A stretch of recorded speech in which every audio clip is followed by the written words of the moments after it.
We're here with David Icke at the Community Media Center in Santa Rosa. David began his career at a very early age. The age of 15, he was already playing professional football. By the time he was 21, he was ready to shift from that career over to a career in journalism. And from journalism, he continued on to become a sports commentator at the BBC and rose up very high within the BBC. He became also a spokesman for the Green Party, and at the height of his career had a life-changing experience, and that began his, one could say it was a hero's journey that took him on another road entirely that he's been on for about 20 years now. So I'd like to welcome to the studio Mr. David Icke. Thank you, Osha. Nice to be here. Pleasure to have you here today. So I'd like to ask you a little bit about the moment that you got the call on the hero's journey and decided that you would say yes and you would begin the quest. Well, as you say, I was a professional soccer player, as you would say. My career finished at 21 with arthritis, and I went into journalism through the 80s with the BBC, the Green Party, and then my life started to change. From 1989, or through that year, every time I was in a room alone, it felt like I wasn't. And this was all new to me. I didn't know anything about this stuff. But it built up and built up through the year. And eventually, I'm sitting on the side of a bed in a hotel in London when I'm working with the BBC. And the presence in the room is so tangible. I just said to the room, if there's something there, would you please contact me? You'll drive me at the wall. And a few days later, not many days later, I was in a news shop, a newspaper bookshop near where I live in England. And my son was there, and I said to him, come on, Gaz, you're only a little boy then, 27-year-old singer-songwriter now. And I said, come on, we'll go up the town and get something to eat. At which point my feet wouldn't move. It was like my feet were being pulled to the ground by like magnets. And all I heard, as I'm thinking what's going on, is this very strong thought form went through my head saying, go and look at the books on the far side. What?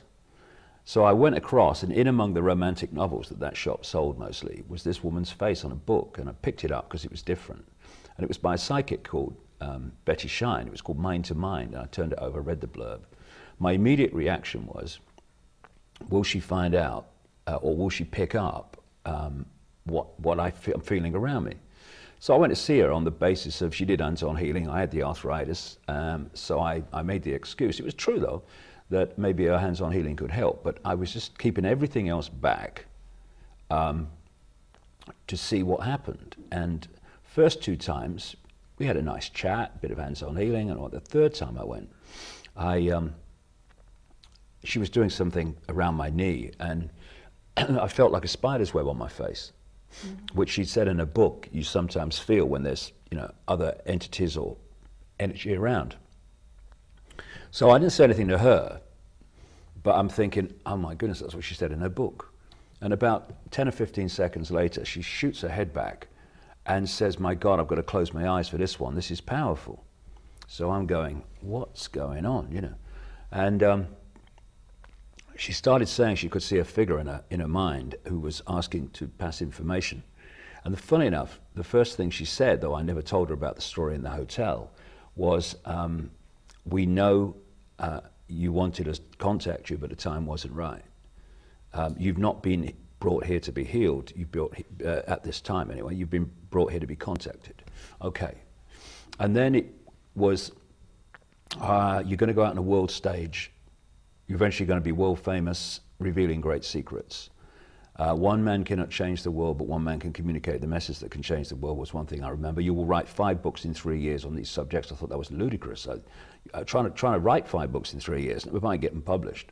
And subjects, what subject? I know nothing about it at the time. And that there was what it called, in the widest possible sense, there was a spiritual revolution coming, because there was a vibrational change taking place that was going to awaken humanity from its basically sleep state, its coma state, its program state. And so I left the BBC. Series of very synchronistic things made that happen. That's what I call a call. And I went on this journey, and I earned nothing for a long time. I just went on. I just feel this is right, and in the end, I ended up in Peru in February 1991, when I'd gone around the country with this guide, and he booked us into this hotel in a place called Puno, called the Siyustani Hotel. And they called it the Siyustani because it was named after an Inca ruin about an hour and a half's drive away, and pictures of this place were all over the hotel. Every time I looked at the pictures, they were basically saying, go, go, go. You know, you get these urges, go, go. And so I hired this tourist bus, because it's all out of season, and me and this Peruvian guide and the tourist driver went off, and I went round this ruin, and it was nice, it was lovely, this really uninhabited area, surrounded by distant mountains, a lagoon and a hill and ruins on top. It was lovely. But when I went back to the bus after about an hour, I thought, it's nice, but this doesn't fit or sync with the urge I had to come. This? Yeah, Siyustani, there you go. Oh my goodness me.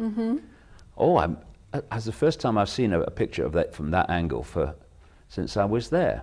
How interesting. I got on the bus to go back, and I'm looking out the window, just daydreaming away as I do all the time, and I saw this mound or this hill to my right, about 3 minutes down the road, and I looked at it, and all I could hear in my mind was, come to me, come to me, come to me, come to me. So I thought, you know, what's happening to me in my life? So I said, you know, could you stop the bus? I'm going up that mound. And I said I'd be a minute. Well, I was an hour or so. And so I walked up, and when I got to the top, I couldn't see it from the road, but there was this circle of standing stones. Very, very old standing stone circle. And I stood in the middle of it. And I looked back across to Siyustani and the distant mountains. And my feet started again, only like in the shop, only much more powerfully. So the same kind of it's like magnets. It's like a burning feeling. You know, it's not unpleasant, but you can feel it like a magnetic connection of some kind. And then the first thing I heard go through my mind when I'm thinking what's going on was, they will be talking about this 100 years from now. I'm thinking, talking about what? And the next thing was, it will be over when you feel the rain. But in the sky was the Peruvian sun, and not a cloud to be seen anywhere. It will be over when you feel the rain. It's like, all right. How long do I have to stand here? And then, yeah, that'll be here a month. And then I felt this like drill going in the top of my head and through my body, and another flow coming the other way. And then my arms went out at 45 degrees like that, without even thinking of doing it. And while I'm like, I mean, my arms are aching now just doing this. Well, they were like that for the best part of an hour. They were agony when it was over, but I didn't feel it during that period. And this energy started coming through me, really, really powerful. My body was shaking in the end.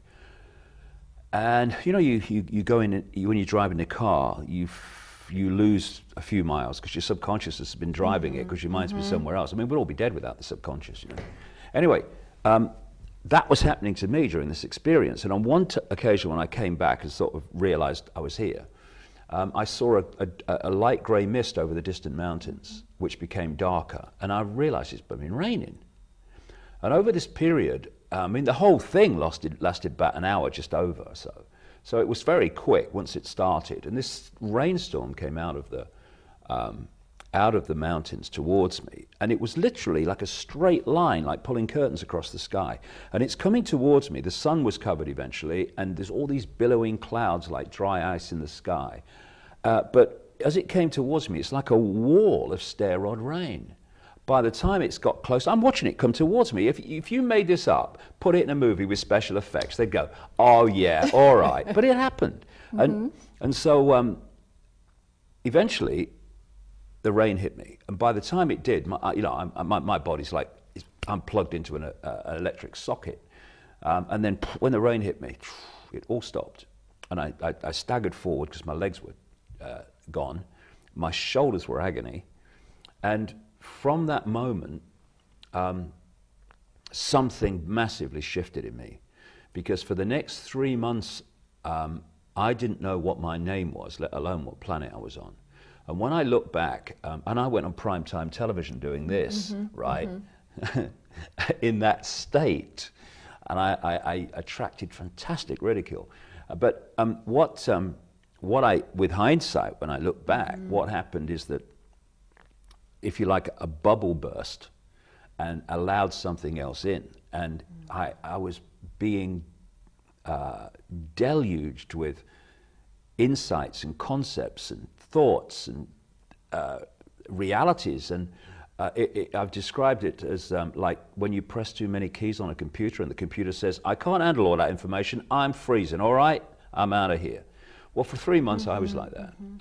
And then after 3 months, everything morphed back. The computer unfroze, if you like. So that was sort of like that period of integration Yeah. that you needed, and you ended up going out in front of the media before you'd had a chance to digest and integrate all this energy that was that was fun. Stirred that up. was fun. That was, yeah, You know. when I think about it. But You're part of the road of trials in that hero yes, story there. and it gave me so much, because the enormous ridicule I went through. I mean, I couldn't walk down any street in Britain in the early 90s without being laughed at by people in large numbers. Going into a bar or a public place, forget it. And what that did for me was clear me out of the prison that most people live in, which is the fear of what other people think. Because not just in my case, you know, I'm not some special person. I'm going through the journey, a lot of it in the public eye, but I'm going through a journey that everybody else can go through, and many more and more are going through, and indeed unconsciously go through anyway, in terms of experience coming into their lives as an expression of their personal journey. But when I look back at the connections of my life, rather than the individual links in the chain, I see how it was all necessary, and why and how my personal journey, my personal experience, and what I'm uncovering and communicating are fundamentally connected. Because when you think of some of the, well, from the mainstream perspective, shall we say, bizarre things that I'm talking about, they're not really, but from that point of observation, they seem to be. If I had not been cleared out through that extreme experience of ridicule, of the fear of what other people think, then I would have done what most other people do, is either not gone there when I saw where the information was taking me, or if I did go there and have a look at it, I certainly wouldn't sell publicly what I feel is going on, because what will people think of me? Frankly, I don't care, because they have a right to think of me as they choose to think of me, and I have a right to be me as I choose to be. That's the deal. And so that ridicule, again, while in the moment it was horrible and it seemed as if my life was over in any kind of way, it was the making of me. And it's an interesting thing, you know. If what you say has validity and you keep going with it, you don't stop and have to try to explain and defend yourself from everybody. You just do what you believe to be right. If what you're saying has validity, it will eventually be shown to be so. If you stop because you feel sorry for yourself, or you think, I can't take what it takes to keep going, then that validity will never be perceived, because you'll never have spoken the truth that could be, you know, that people could then see, hey, it just makes sense now. So in a way, that ridicule cleared you out. Yeah. And allowed you to really go deeper into the hero's journey, because you had already lost that sense of caring what people thought about you. You'd already leaped off the cliff and taken the risk. Yes, so that's a very good analogy. Now you were free actually. to go deeper and really go on that journey. Yeah, that was a very good analogy, because some people said to me, some of my friends, they said, did you not realize what the reaction would be when you started saying that? And I thought, I was a journalist for years. Yes, funnily enough, I did realize what the reaction was going to be. But you jump off the cliff because something tells you, go with it. It's true, isn't it, of the hero's journey, is that there's always that place where you're questioning, going, you know, you can't really see completely, you know, you're trusting that it's going keep going to the end, even though you can't see specifically every part of it, but it's that ability to just go, I'm going forward. That's how the information's come to me. You know, most amazing things have happened to me when information has just been there, exactly on a subject that I'm focusing on at that time, where if you let your head rule, they'd say, oh, you don't do that, you go there. And what happens in the end, I've found, is there comes a point where the head has seen enough experiences of following your intuition, there it is, you can't do that, but then because of that, going with your intuition, it leads to a series of events that, and there might be challenges there when the head's going, I told you so, but actually a few notches down the road, you see that it's all worked out, not despite that, but because of it.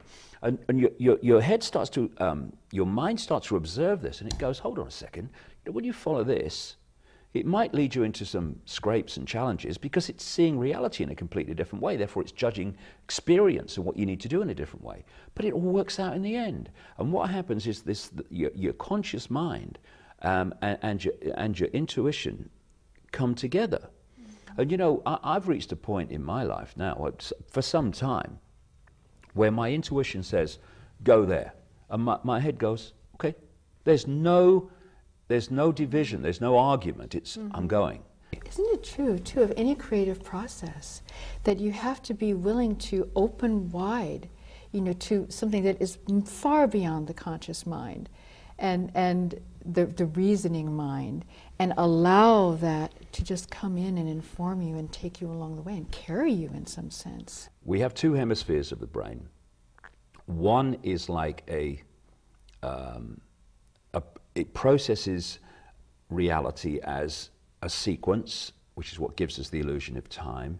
It processes things as apart from everything else, and it's into language and all this stuff. The right side of the brain is the creative, the artist, the maverick, the unique spin on life, because it's connecting us out to a higher level of awareness. And we live in a left brain world. And it has been specifically structured, and I explain when I talk how it's done in detail, to be planted in the left side of the brain from the earliest age. And we call it the education system, which is actually the indoctrination system. What happens in the education system is young children, right the way through their school years and up into university and college, are given overwhelmingly left brain information. They're told to remember it and then repeat it onto exam papers. And when people do that really well, they progress within the system. You get rewarded for being programmed like that. And then they decide on their specialization. It might be medicine or science, even politics or whatever. And they go through the next stage, like their scientific exams, the medical exams and all that stuff. Or they might be going to academia and going to higher levels of examinations to progress in academia. And it's all left brain information. And if you are very good at this stuff, then you might end up running these institutions of medicine and science or politics, by which time you are a fully blown left brain prisoner. You notice how the artistic things in schools and colleges, like art and music, the things that get you out there, move you creatively, they're all minor to the academia. They've been getting cut more and more, it seems. Exactly like a lot of the creative and arts programs that help develop that full brain thinking. Exactly. Whole brain thinking. So you're advocating for people to really find and express their own really deep uniqueness, power. Uniqueness, Power. Power. You see, everyone being one infinite consciousness is not. People think, well, if you're talking about being one consciousness, then we're all going to be clones, aren't we? What is that consciousness? That consciousness is all possibility, all that has been, can be, and ever will be. So expressing uniqueness is expressing and glory in the all possibility that we are, all of us. And what any controller, dictator, suppressor has to do, because it can't cope with people in that state or even close to that state. So it has to suppress and make uniform the way people think, the way people see themselves, the way people see the world. You take these things that are supposed to be like polarities, communism, fascism. They're not polarities, they're the same thing. Why? Because it's centralization of power in the hands of the few over the many. And what do both want? Uniformity. What is globalization? Uniformity. You go around the world, the uniformity, you can see it coming all the time. And uniformity is a few possibilities within all possibility. So I'm saying that the deepest, most prime level of human state, human awareness, is silent, still, all possibility. Because people think, you know, if I stop talking and I say, what did you hear? They'd say, nothing. And yet within that silence is everything. It's all possibility. And when I start talking, I'm pulling one possibility out of all possibility. And when I stop talking, it goes back again. And so that's the prime level. And that's everything connected to everything else.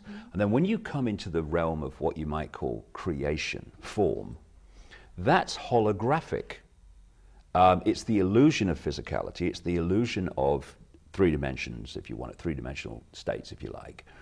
But it's still all connected. Because one of the amazing, unique characteristics of a hologram is that every part of the hologram is a smaller version of the whole. If you cut up a holographic print into 4 and fire the laser at one of them, you're not going to get a quarter-size version of the whole picture, or a quarter part of the whole picture. You're going to get a quarter-size version of the whole picture. Not a piece of it, as you would think, because it doesn't work like that with holograms. And so you look... The whole is implicit in each tiny part of the exactly. whole. No matter what expression it takes, everything is always part of the whole. And the world and reality is far more amazing than most people even realize. And we need to lose the idea that we live in a physical world. What we're looking at here only exists in here. Well, only exists in here because we're decoding it. Right. You know, in the Matrix movie where Neo says this isn't real, and Morpheus says, well, words to the effect of, what is real? If you're talking about what you can see, touch, taste, etc., then real is only electrical signals interpreted by your brain. Exactly. And on Saturday in San Rafael, and in my books, I explain this in great detail. It is so simple. Complexity hides the simple genius behind it all. You know, it just shows you, if you keep going and you do what you know to be right, and you don't let any amount of challenge and ridicule and all this other stuff stop you walking, it's amazing what can manifest. But if you give up, of course, or feel sorry for yourself, how can it manifest? It can't. So you would advise people that if they get the call to go on that hero's journey, and they become afraid that they're going to have too many challenges and that road of trials, and that starts to scare them, that they should listen to the message you're giving, which is that it's worth it. You can go through, you'll come back up, and you'll come back up with the gifts gained from having done that journey through the underworld. Yeah, and you do go down some dark places, and sometimes you have to. If you're trying to change energy, if you sit cross-legged on the mountain above it all, what are you going to change? The idea that, you know, you have to live this life of from this reality perfection to do what you do. I mean, often that's the last thing you need to do from the perspective of this world, but actually it is perfection, because it's what you need to do what you've come to do. It's just that your consciousness is seeing that you need to do that, whereas your conscious mind is seeing it a different way. But like I said, fortunately, my head and my heart speak the same language these days, and it's a much easier place to be. And also, you know, it's easier to go through this now because so many more people have been through it, this transition, this transformation, that where people went through it thinking, what's going on? You know, now the tools are there and the experience of others is there to say, just relax, this is what's going on and it's all going to be fine. So it must be nice, though, after having gone through this for 20 years, you've been on this journey for 20 years. I have. To have some and I look like it, don't I? To have You wouldn't think I was 25, would you? to have some sense of really being in a good place with it. I'm in a great space. You know, there are always people trying to bring you down, always people trying to exploit you and live off your back and all this stuff. And you have to deal with them, and you'd rather not, you didn't have to. But they are like flies on an elephant's back compared with the joy of doing it. And when you go to an event like New York last Saturday, and you see the energy there, you see the faces, you see the, yes, I can do it. I'm not a slave anymore. I'm not Joe Public. I am something greater. You walk off the stage and you go, hey, what other job, what other thing would I like to do with my life apart from that? Nothing, thank you very much. Challenges or not. So that's what brings you bliss. You know, Yeah. it's fantastic, yeah. All you've done, this is the important point, is just helped people remember. I'm not telling people anything they don't already know. And that's why it can be so powerful. Because, you know, when, say you I don't know, you go to the beach years ago with a group of people, and years later you meet one of them and you say, oh, do you remember we went to the beach that day? And they go, no, I don't remember that.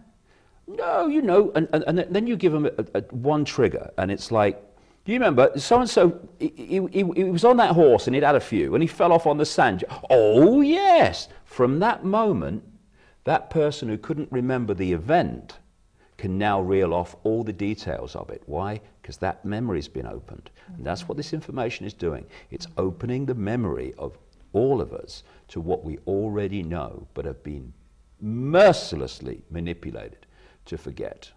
And do you have a copy of your book here with you? This is the cover of your There book. it is, yeah, that's the one. There's... And I've got a great friend, Neil Haig. He's an artist friend of mine. I've known him for a long time, like about the last 17 years.